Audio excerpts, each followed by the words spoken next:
La idea hoy es dar respuesta a uno de los mayores enigmas de la historia de la humanidad. La pregunta es si estamos solos, si realmente estamos solos o existen en el universo si hay vida, otras criaturas con conciencia, inteligencia y sensibilidad emocional. No un microbio, una bacteria. No. Conciencia, inteligencia y sensibilidad emocional. Hace mucho rato que nos preguntamos esto. Venimos hace tiempo tratando de encontrar señales, escuchando el espacio, ondas de radio. Estamos tratando de desarrollar inteligencia artificial en las máquinas, a ver si podemos encontrar o generar una criatura que comparta nuestra inteligencia, nuestra conciencia y nuestra sensibilidad. Y la respuesta que vamos a dar hoy es que definitivamente sí. Existen otras criaturas en el universo con inteligencia, conciencia y sensibilidad emocional. ¿Dónde están? Me estoy apresurando, ¿no? La respuesta la tuvimos siempre delante de la nariz, en el planeta Tierra. El planeta Tierra está lleno de formas de vida que tienen conciencia, que tienen inteligencia y que tienen emociones. Es tan obvio que ¿cómo nos preguntamos alguna vez si estamos solos? Hoy las evidencias de que diferentes especies animales tienen conciencia, se reconocen a sí mismas en un espejo, que reconocen a otros, que sufren cuando alguien querido muere, que dan muestras asombrosas de inteligencia a diferentes especies, muy variado, los pulpos, los cuervos. Está lleno de muestras de inteligencia, de conciencia y de emoción en el mundo animal. Cuando empezás a mirar, por ejemplo, hay unos videos hermosos de delfines jugando, que agarran la ola cuando viene para hacer un salto mucho más alto del que pueden hacer. Y vos te das cuenta que están boludeando, o sea, no hay ninguna razón para hacer eso más que les divierte. Acá no hay instinto, se están cagando de risa. Vos a ciertos monos o primates les haces una mancha en la cara y cuando se ven en el espejo se dan cuenta que hay algo en su cara que no está bien. Digo, eso es muy sofisticado. Y los elefantes lloran. Se discute si lloran con lágrimas. Muchos creen que incluso con lágrimas, sobre todo ante la muerte de un elefante querido. Incluso lo recuerdan por años. Cuando un elefante pasa de nuevo por el lugar donde murió un ser querido, en general se detiene en ese lugar y se queda un rato, hace una pausa recordando. O sea, bueno, conjeturamos que recordando, pero se detiene a homenajear a homenajear incluso muchos años después de su muerte. Yo creo que el problema es que no podemos hablar con ellos. O sea, la razón por la que buscamos inteligencia en el espacio es porque queremos a alguien que hable. Queremos un mensaje que podamos descifrar. Tratamos de hablar con las máquinas. ChatGPT, queremos que las máquinas hablen porque la inteligencia humana básicamente se plasma a través del lenguaje. Si bien podemos hacer, un gol de Messi es una muestra bestial de inteligencia que no involucra el lenguaje. Pero la mayor parte de la inteligencia humana se expresa de manera más potente en el lenguaje. Y con los animales no compartimos eso. Con algunos nos vinculamos desde el afecto. El vínculo con un perro, con un gato es hermoso. Nadie dudaría que nos aman, que los amamos, o sea, que ahí hay un vínculo fuerte, pero hay un techo en que no puedas hablar. Y hay otras especies inteligentísimas, yo doy el ejemplo de los cuervos, los pulpos, donde no tenés ninguna manera de vincularte. O sea, no solo no podés hablar, no podés hacerle mimos, no te contesta. Digo, hay como una distancia que nos impide apreciar el valor de su conciencia, de su inteligencia o de su sensibilidad emocional. A mí me gusta mucho el paralelismo de lo que pasa con un bebé. O sea, los que hemos tenido la dicha de ser padres, madres, cuando vos tenés un bebé chiquitito, es hermoso, pero todavía no hay lenguaje. Entonces lo que hay es mucho afecto, una sensación de amor que normalmente uno no experimentó nunca antes hasta que tenés un bebito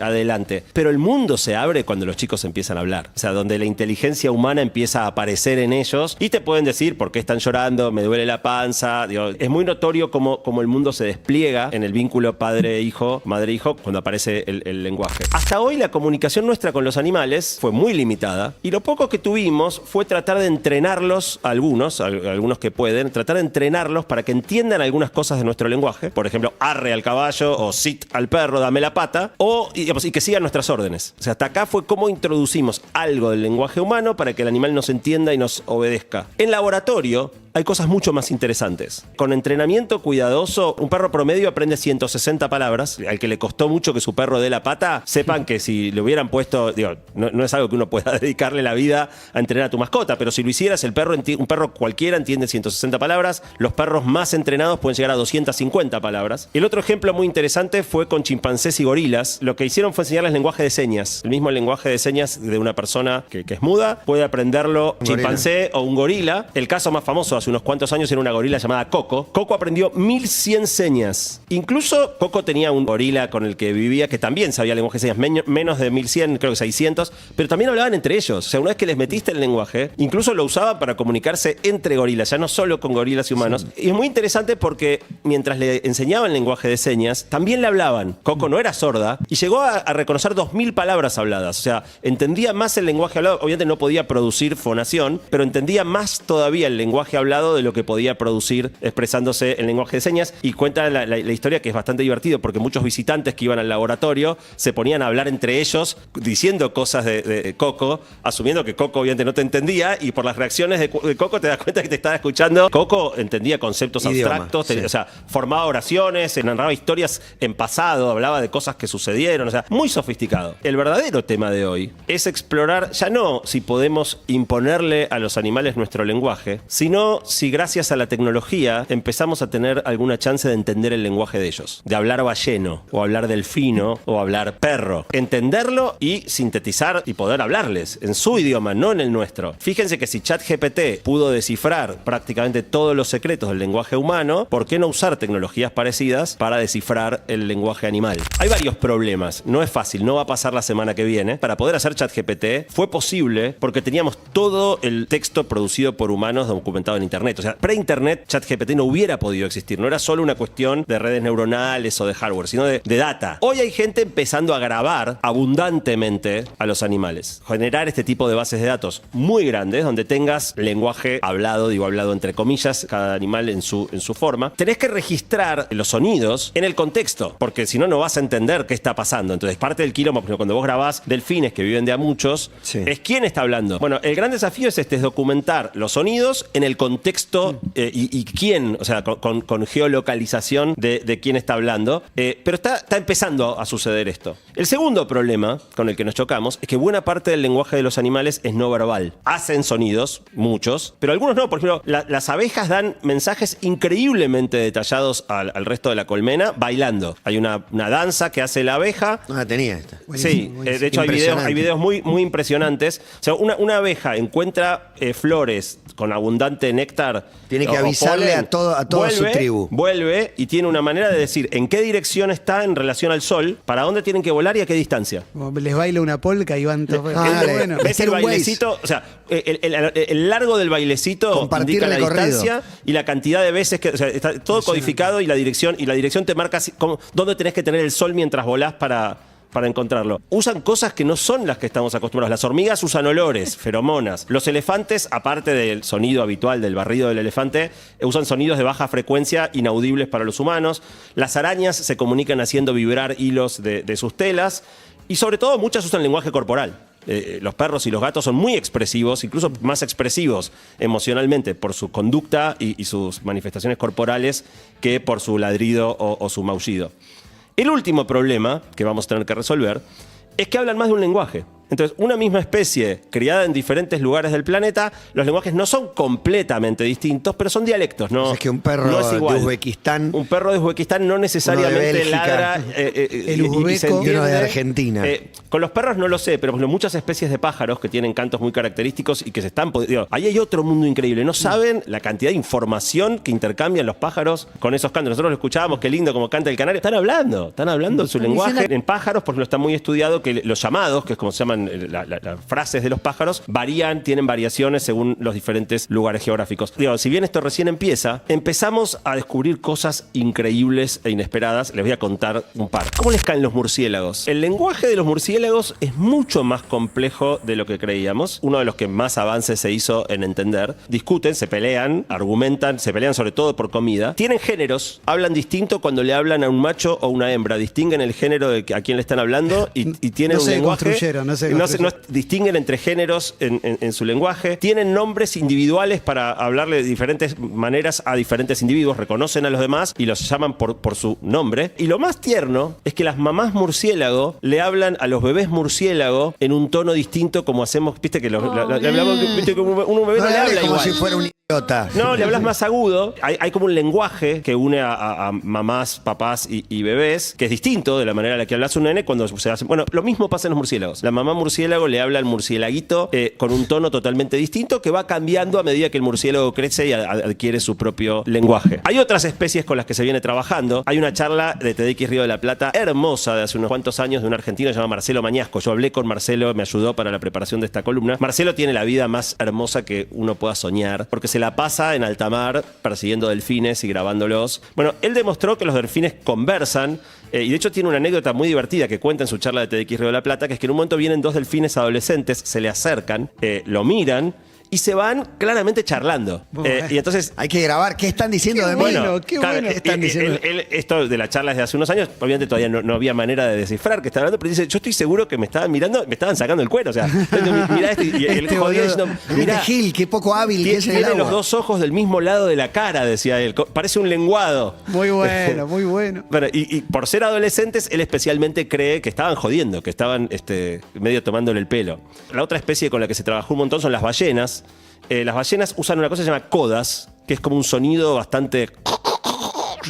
medio parecido al código Morse, se está grabando mucho lenguaje de ballena y tratando de cruzar con la cultura. Acá otro quilombo, casi todas las especies de ballena hablan totalmente distinto. Diferentes especies de ballena, ni siquiera se parece el sonido que emiten, pero bueno, hay mucho trabajo en tratar de emparentar los sonidos que emiten con la conducta y con lo que está pasando. Hoy ya se logra reconocer con 95% de precisión quién está hablando en un grupo de ballenas y de a poquito el objetivo de nuevo es llegar a hablar balleno. Y por último, aparecen ya traductores para perros y gatos.